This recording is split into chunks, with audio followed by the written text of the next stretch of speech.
A gente recebe a informação de que o Ministério da Saúde assinou, então, contratos com a Pfizer e com a Janssen para a compra de vacinas que possam ser incorporadas ao Plano Nacional de Imunização. Estamos com os documentos aqui de ambos os contratos e eu já chamo, então, o Igor Gadelha mais uma vez para nos ajudar a entender, então, esses contratos e a possibilidade de vinda de doses aqui para o Brasil. Igor, eu sei que são muitas páginas, são muitas e páginas. A gente está acompanhando aqui várias cláusulas, inclusive sobre entrega, sobre pagamento adiantado, sobre doses contratadas, mas, enfim, quais são as possibilidades que nós temos, então, com a assinatura destes contratos agora com ambas as farmacêuticas, Pfizer e a Janssen, que, inclusive, tem aquela vacina de uma só dose que poderia ajudar aí a imunizar com maior velocidade boa parte da população?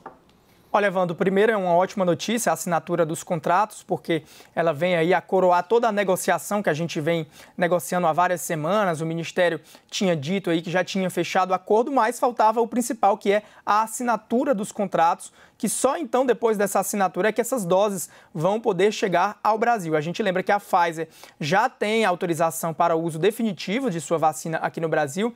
A Janssen ainda não tem, essa autorização dada pela Anvisa, mas isso é um passo importante, principalmente na questão da Pfizer.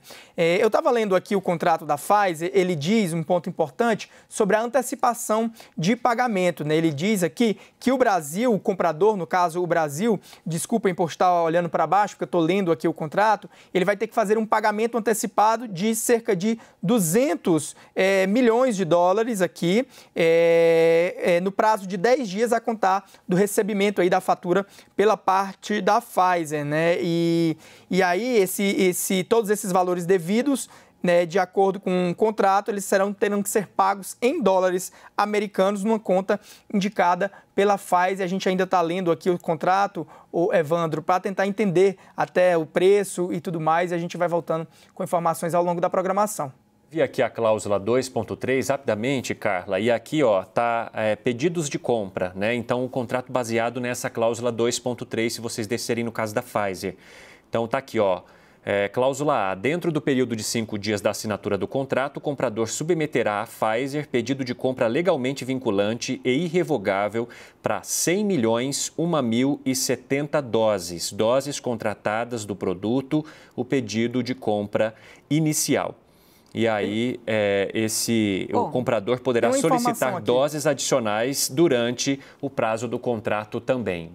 Quem estava falando aí? Desculpa que eu não vi. Eu tenho uma informação aqui que está no anexo. A gente está fazendo jornal aqui realmente ao vivo, né? Pois Isso é que é ao vivo, a gente receber a informação e está aqui apurando para tentar transmitir para você. Igor Gadelha pediu a palavra e você lembrou bem também, Igor. Nós temos, então, 3 imunizantes aprovados no Brasil, 2 com uso definitivo, felizmente, da Pfizer e a Oxford, e temos o uso emergencial da Coronavac aprovado também pela Anvisa. A Janssen ainda não tem essa aprovação, mas é a vacina mais promissora aí, no caso, por ter uma dose apenas. Então, sua informação. O que mais você conseguiu ler aí correndo ao vivo, Igor Gadelha? Eu estava olhando os anexos aqui desse contrato com a Pfizer, serão exatamente 100 milhões, 1.070 doses, ou seja, 100 milhões, 1.070 doses. Cada dose foi comprada pelo governo brasileiro ao valor de 10 dólares, ou seja, o contrato do governo brasileiro aí com a Pfizer vai ser de cerca de 1 bilhão de dólares, salvo engano, que eu estou vendo aqui nesse anexo do contrato. Então, vão ser mais de 100 milhões de doses, serão 100 milhões de doses, e o preço, cada dose, a cerca de 10 dólares, o que dá aí cerca de 1 bilhão de dólares, o contrato do governo brasileiro com a Pfizer para a aquisição dessas vacinas. E aí eles falam aqui que da previsão de entrega de doses, que é no segundo quadrimestre do ano, no terceiro quadrimestre do ano, que são a previsão de entrega dessas doses. Eu vou tentar ler mais trechos aqui para ir trazendo ao vivo também para vocês. Eu só quero fazer também uma observação, eu estava acompanhando também o contrato de assinatura com as doses da Janssen e sobre os preços também, aqui consta no contrato o valor de $10, então, por dose da vacina da Janssen. A gente está avaliando agora também qual seria a remessa que poderia ser enviada por meio desse contrato pela Janssen ao Brasil para a inclusão, então, nesse Plano Nacional de Imunização. Aliás, né, Carla, como você bem explicou, né, já são 3 vacinas aqui que têm esse registro, uma delas emergencial e outras 2 com registro definitivo, mas há, claro, uma espera da população para essas outras farmacêuticas que possam enviar uma quantidade grande de doses para o Brasil.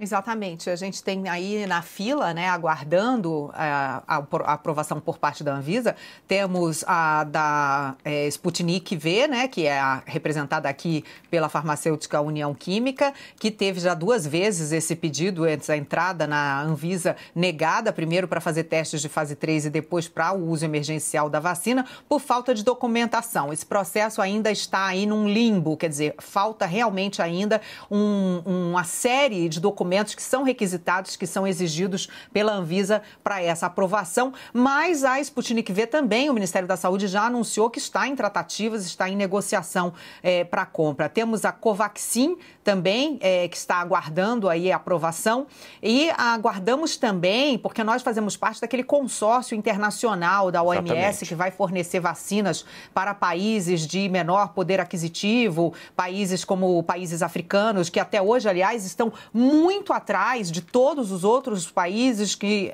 não têm praticamente acesso a essas vacinas, a esse custo, né, a esse preço, como nós estamos vendo, bastante elevado. Então, o consórcio COVAX Facility também vai destinar algumas doses para o Brasil, mas ele basicamente é feito para atender esses países que têm muito mais necessidades do que nós. Lembrando que já no ano passado houve a aprovação de uma verba por parte do governo federal para compra de vacinas no montante de 20 bilhões de reais, e esses 20 bilhões seriam para a compra não só de vacinas, como também de insumos, de seringas, o que, aliás, é muito facilitado por essa vacina da Janssen, caso a gente tenha aí a aprovação, né, já que nós temos o contrato já de compra, porque a Janssen, sendo uma dose, diminui enormemente também, não só esse custo das seringas, da aplicação, da logística, da movimentação de pessoas em busca de segunda dose, tudo isso que tem que ser feito, né, pelas prefeituras, que são as responsáveis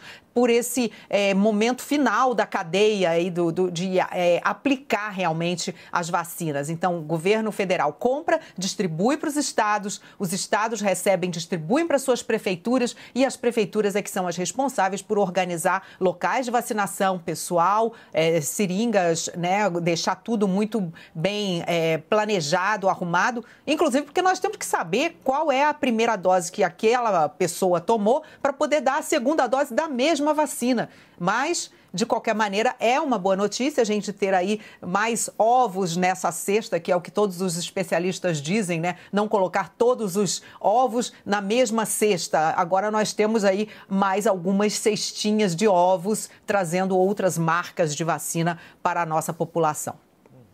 Carla, Evandro, eu queria fazer uma observação aqui, lendo também, sim, bem, né, naquela primeira lida diagonal dos 2 contratos, da Pfizer e da Janssen. Primeiro de tudo, que chama atenção que são contratos muito mais complexos do que aqueles assinados entre o Ministério da Saúde e o Instituto Butantan. É verdade. O Butantan tem 2 contratos, né, Igor? E aí, assim, aqui pegando tudo bem, esses documentos são em 2 idiomas, né, inglês e português, mas a gente está falando aqui na Janssen, 86 folhas.